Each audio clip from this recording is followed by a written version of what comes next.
Hey Posh friends, welcome back to my channel. Today I wanted to take a little bit of time to talk about how to organize your inventory, especially if you have over 500 active listings. I put together another video about how to organize inventory if you had over 200 active listings. I'll link that right up here. And that one seemed to take off, so that tells me, organization and inventorying what you have available to sell is a topic that's really relevant and important to a lot of you. And so if you're growing like I am, it might be useful to see, once you have so many items in your household, how to actually organize them in a system that works for you. So if that sounds interesting, stay tuned. Here we go.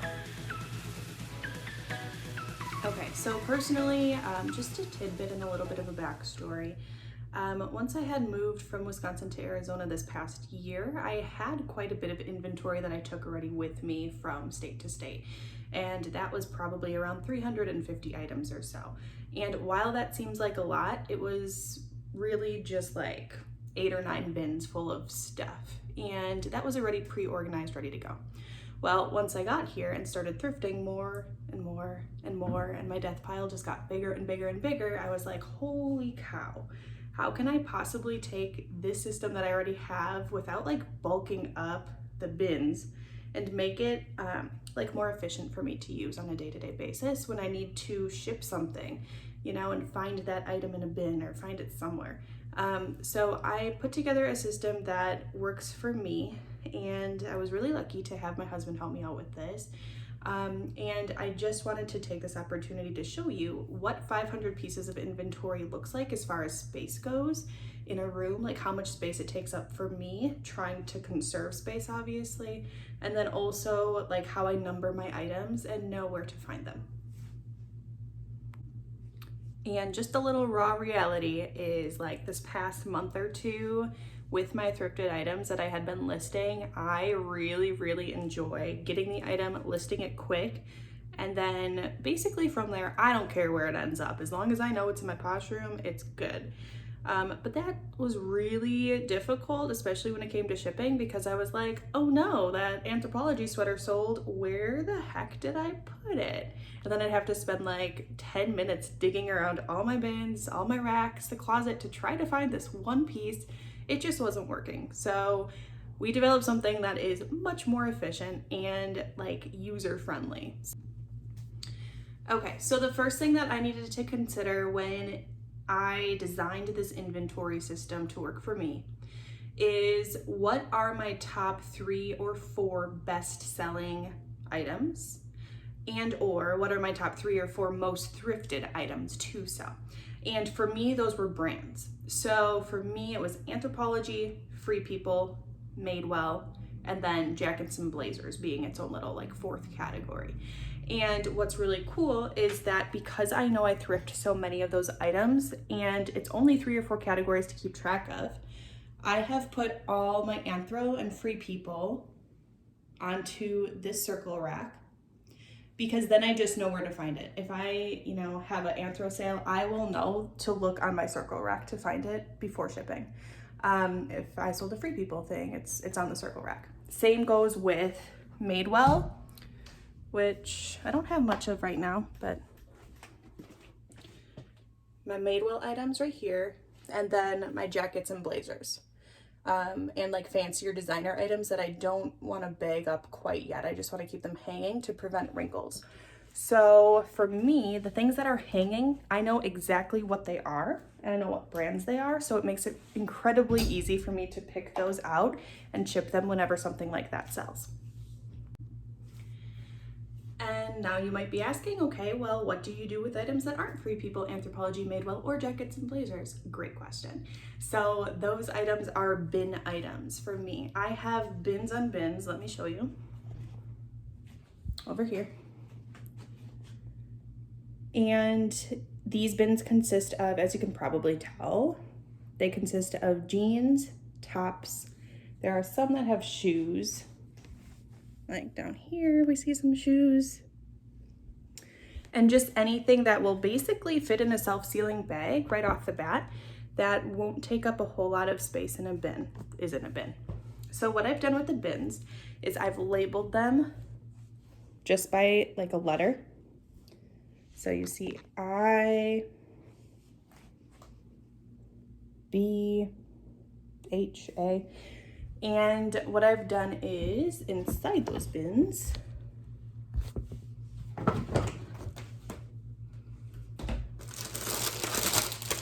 I've pre-packaged, right, with my self-sealing bags, which I can link down below from Amazon. I've pre-packaged the item that's in here. So not only by the letter that's on the bin itself, but also by inventory number. So for me, I know that personally this pair was the last pair I put in this bin, B41. So my next pair of jeans that I'm about to package up with you guys will be B42.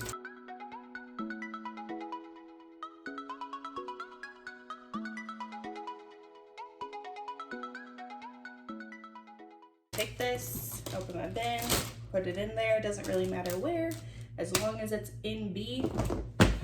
Then in the Poshmark app itself, what I'll do is under the added features where you can put in the cost of goods, there's also a little SKU number box. I will put B42 in that item.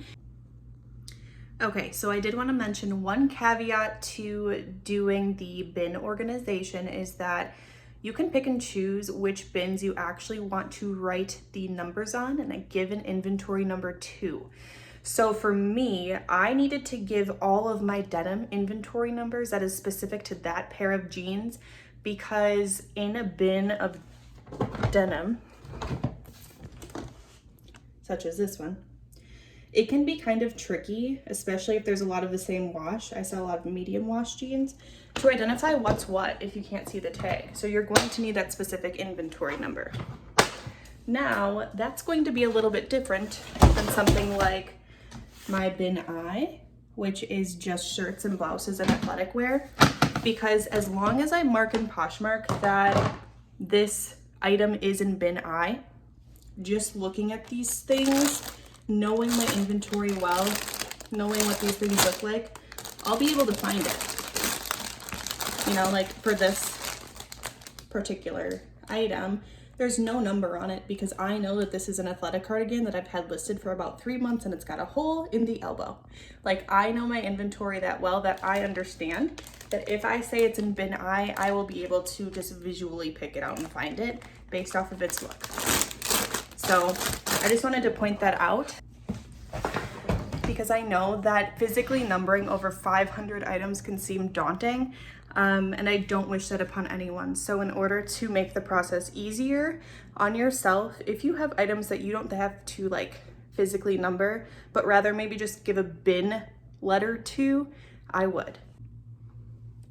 Now, as far as the categories of your bins go, it's really whatever you feel like you can categorize by. For me, it's generally just the type of item. So I've got, let me try to take you on this with me here. Like for me, I can tell just by looking in it, these are going to be tops and cardigans and athletic wear. This has been D. D is going to be extra bottoms and skirts. G is shoes, and G is actually designer shoes.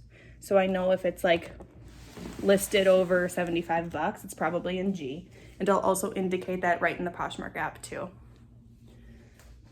F is shoes and E is shoes as well. F is more like booties and sneakers and E is more flats. And then B, I just showed you, that's denim. H is tops. And A is more like sweatshirts and pullovers and thicker items. So that's just how I like to mentally organize. I just know where everything is based on looking in the bins and seeing, you know, what kind of items are in there. And then also getting that SKU number reminder whenever something sells for me. So the main reason I wanted to share this with you is because this has made one of the most mundane tasks for me, which was shipping, really easy and actually really enjoyable. So with Poshmark before, I love doing the thrifting. I love the thrill of the chase and finding those items. I loved getting home and using my mannequin or like my wall setup or flat lay to photograph and to list the items. I like describing the items. I really don't even mind measuring the items. But when it came to shipping, I always hit a roadblock because I didn't really want to, because it was so much work for me mentally and just like physically finding the item. Like, where the heck did I leave that pair of jeans or that set of whatever? Like, it was so difficult. And so to simplify, I think that this system really works for me. Currently, I've got just about 500 listings. So it just consolidates everything in a really nice way. And since I've gotten this, organization thing in place, shipping has not been daunting at all. Like I said, I kind of enjoy it now. So it's really just grab and go at this point. If I know what sells, like today I sold a bundle of 5 items, Anthropologie, Free People, and Madewell. I know I'm gonna look on my circle rack for 4 of them, and in the closet in my Madewell section for the 5th one, so it's a lot easier. It's really simplistic to keep track of, and as long as you have the proper tools, which for me are bins, circle rack, extra hanging space somewhere in a closet, doesn't matter what closet it is, and then these self-sealing bags, mostly just for protection of the item so that it doesn't get damaged in transit, you're set to go. As long as you have those things, I think that you can make this work for you too.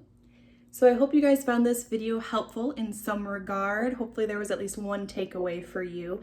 And if you do inventory differently than me, or you have a system that really works for you that you'd like to showcase, I'd love for you to leave that in the comments down below. We are a growing community, and I love, love, love learning from other people that share the same passion that I do about reselling.